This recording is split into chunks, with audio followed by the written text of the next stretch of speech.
नूतन विद्या मंदिर शिक्षण संस्था परभणी संचलित कैलासवासी रावसाहेब जामकर माध्यमिक व उच्च माध्यमिक विद्यालय Parbhani presented bye mister Santosh Waghmare.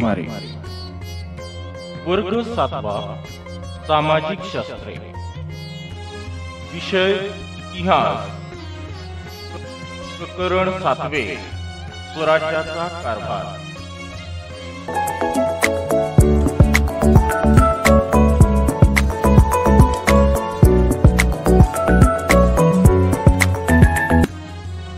भाग क्रमांक 2, तत्कालीन खेड्याचे अर्थकारण, व्यापार व उद्योग,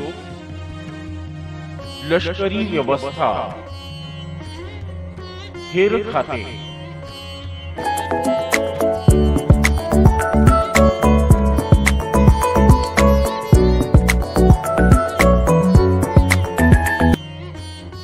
तत्कालीन खेड्याचे अर्थकारण,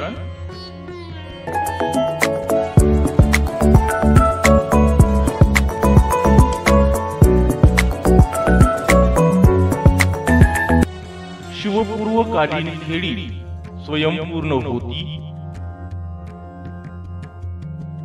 तत्कालीन खेड्यांचे अर्थकारण।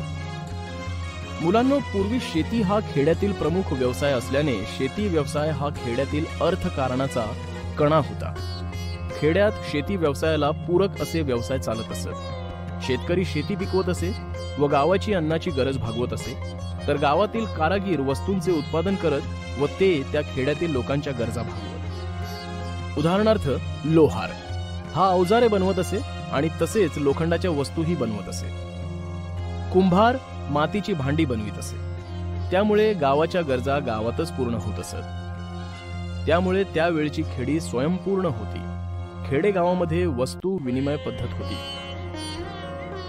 वस्तू विनिमय पद्धती।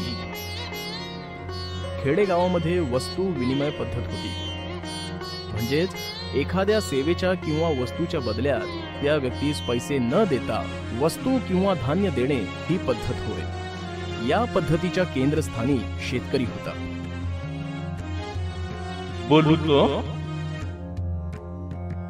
अशा महत्वाच्या व नेहमीच्या गरजा जे भागवत त्यांना बलुतेदार म्हणत, तर अशा कारागिरांना शेतकरी आपल्या उत्पादनातील काही भाग देत असत। त्याला बलूत म्हणत। बलुतेदार पिढ्यानपिढ्या तेच ठराविक काम करीत। बलुतेदारांची संख्या 12 होती।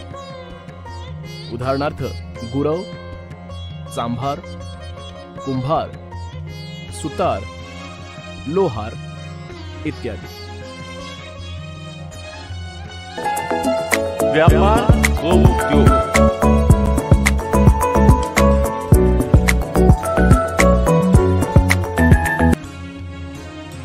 व्यापार म्हणजे काय? व्यापार आणि उद्योग। मुलांनो, व्यापार म्हणजे वस्तूंची खरेदी विक्री, आयात निर्यात किंवा देवाण घेवाण होय।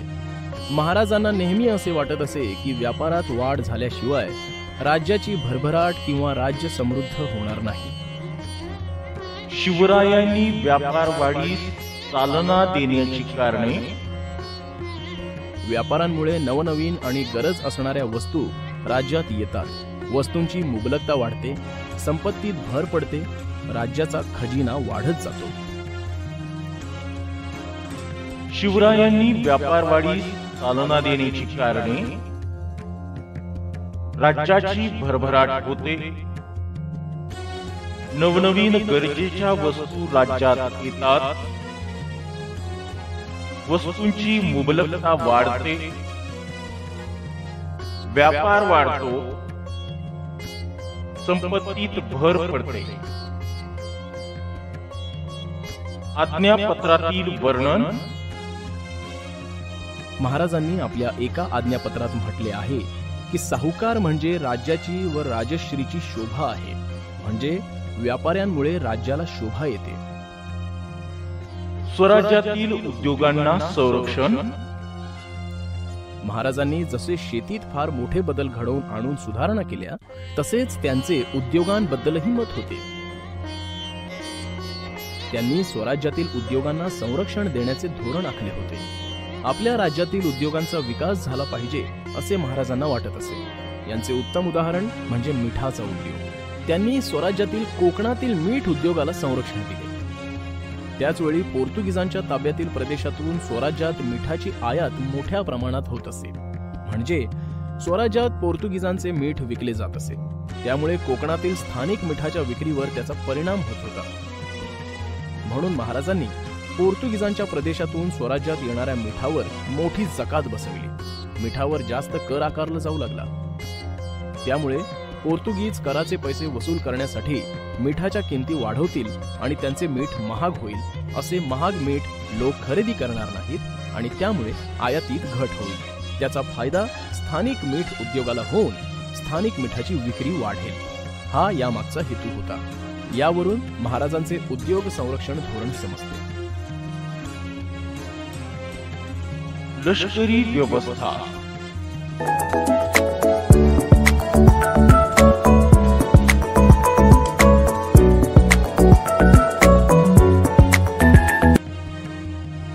लष्करी व्यवस्था. मुलांनो, राज्याचे संरक्षण करण्यासाठी लष्कर मजबूत असणे गरजेचे असते, जसे आजच्या आपल्या भारत देशाचे आहे. भारताचे लष्कर संरक्षण दल. भारत देशाचे संरक्षण करण्यासाठी भारतीय लष्कर आहे. त्याची विभागणी 3 दलात केली जाते. ती म्हणजे हवाई दल, नौदल आणि भूदल. या तीनही दलांचे प्रमुख भारताचे राष्ट्रपती असतात. या 3 दलांमार्फत देशाचे रक्षण केले जाते.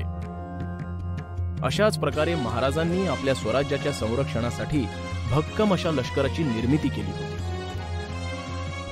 लष्कराची विभागणी.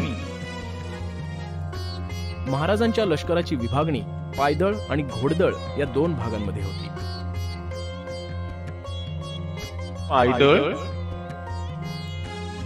पायदळात हवालदार, जुमलेदार असे अधिकारी होते. पायदळाच्या प्रमुखास सरनोबत असे म्हणत. घोडदळ. तसेच घोडदळात 2 प्रकारचे घोडेस्वार होते. एक शिलेदार आणि दुसरा बारगीर. शिलेदाराकडे स्वतःचा घोडा आणि हत्यारे असत, तर बारगीराला सरकारकडून घोडे आणि हत्यारे दिली जात. घोडदळात शिलेदारापेक्षा बारगीरांची संख्या जास्त असे. घोडदळातही पायदळासारख्याच अधिकाऱ्यांच्या श्रेणी असत. घोडदळातही सरनोबत हा सर्वोच्च अधिकारी असे. घोडदळातील प्रसिद्ध सरनोबत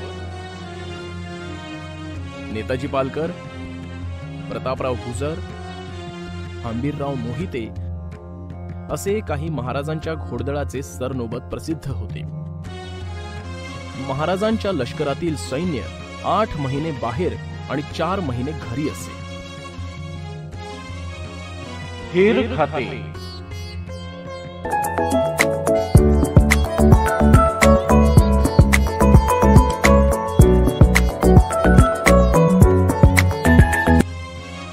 हेर खाते. स्वराज्य स्थापनेच्या कार्यात शिवरायांच्या पराक्रमी अनुयायांबरोबरच त्यांच्या गुप्त हेर खात्याचा सुद्धा अत्यंत उपयुक्त सहभाग होता. स्वराज्यातील विरोधक आणि स्वराज्याबाहेरील शत्रू यांच्या हालचाली, दूरवरच्या प्रदेशातील परिस्थिती इत्यादी माहिती वेळेच्या वेळी मिळवण्यावर राजकीय आणि सैनिकी यश अवलंबून असते. हे ओळखून शिवराय गुप्त हेर खात्यावर भरपूर पैसा खर्च करत. या हेर खात्याच्या मदतीने त्यांनी सुरतेसारखे समृद्ध शहर लुटले. महाराजांचे हेर खाते अतिशय कार्यक्षम होते. बहिर्जी नाईक हा हेर खात्याचा प्रमुख होता.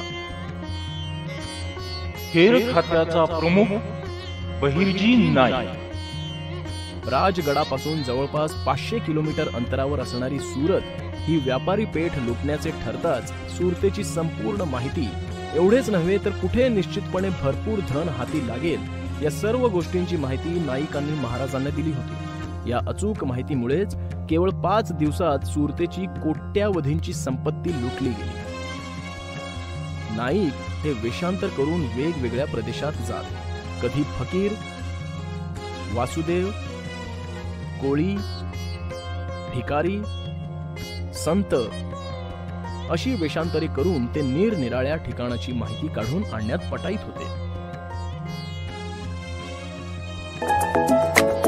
स्वाध्याय 7.2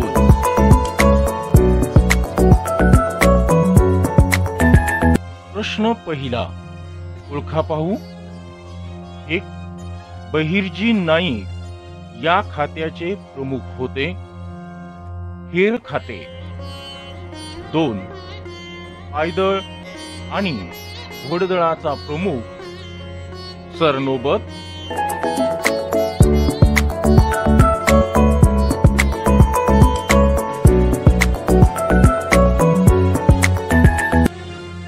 2. खालील ओघतक्ता पूर्ण करा. शिवरायांची लष्कर व्यवस्था. छत्रपती शिवाजी महाराजांची लष्कर व्यवस्था ही प्रमुख 2 गटांमध्ये विभागली गेली.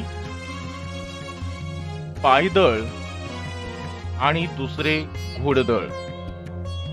पायदळामध्ये हवालदार आणि जुमलेदार असे 2 प्रमुख अधिकारी असत. घोडदळामध्ये देखील 2 प्रमुख अधिकारी असत.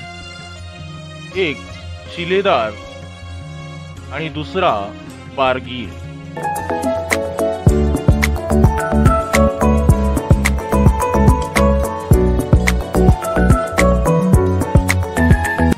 प्रश्न 3. खालील संकल्पना चित्र पूर्ण करा. 1. शिवरायांनी व्यापारवाढीस चालना देण्याची कारणे. राज्याची भरभराट होते. नवनवीन गरजेच्या वस्तू राज्यात येतात. वस्तूंची मुबलकता वाढते. व्यापार वाढतो आणि संपत्तीत भर पडते.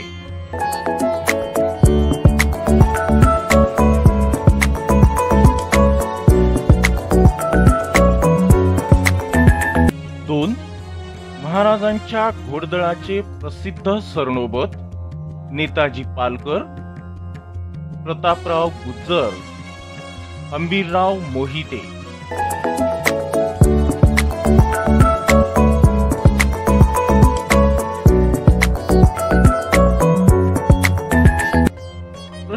5.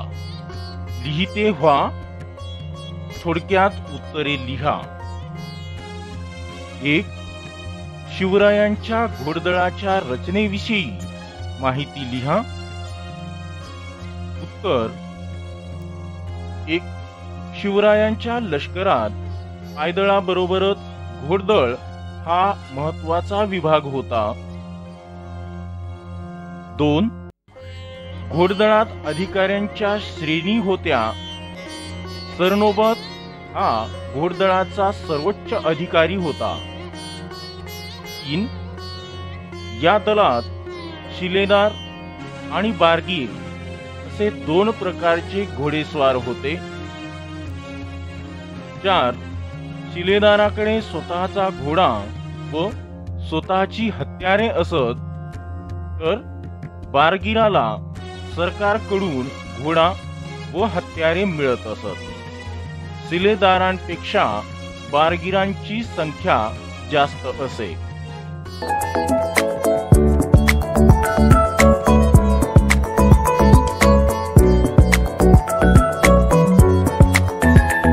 2. शिवरायांच्या हेर खात्याविषयी माहिती लिहा. उत्तर.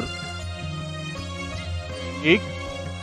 शत्रूच्या हालचाली वेळेत माहीत व्हाव्यात आणि स्वराज्याचे संरक्षण व्हावे या हेतूने शिवरायांनी हेर खाते सुरू केले. 2. या खात्याचा प्रमुख बहिर्जी नाईक शत्रूची माहिती काढून आणण्यात पटाईत होता. हे खाते अतिशय कार्यक्षम होते. 3. सुरतेच्या मोहिमेपूर्वी बहिर्जींनी येथील खडानखडा माहिती आणली होती.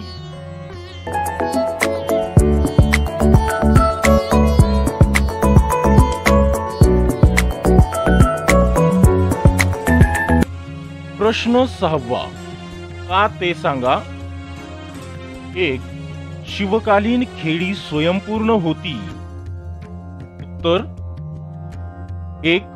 शेती हा शिवकालीन खेड्यांचा मुख्य व्यवसाय होता. 2. शेतीला पूरक असणारे व्यवसाय गावात चालत असत. 3. गावातील कारागीर वस्तूंचे उत्पादन करीत असत. 4. स्थानिक लोकांच्या गरजा गावातच भागवल्या जात असत. 5. शेतकरी शेती उत्पन्नातील काही वाटा या कारागिरांना देत असत. अशा रीतीने शिवकालीन खेडी स्वयंपूर्ण होती.